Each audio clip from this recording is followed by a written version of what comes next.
All right, guys, how's it going? So, I took out the 18.5 gallon water tank on this RV.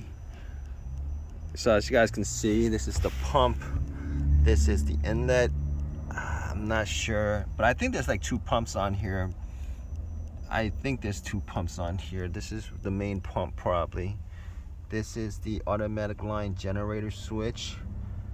This is the, I think this is a 120 volt switch up to the 12 volt switch up to shore power, switch up to the generator depending on, I think that's what it does. I'm not 100% sure on it, but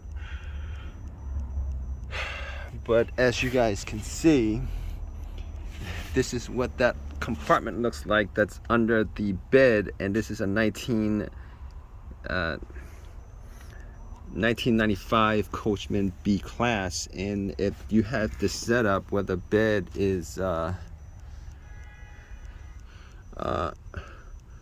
right behind the driver's seat, this is what it looks like, guys.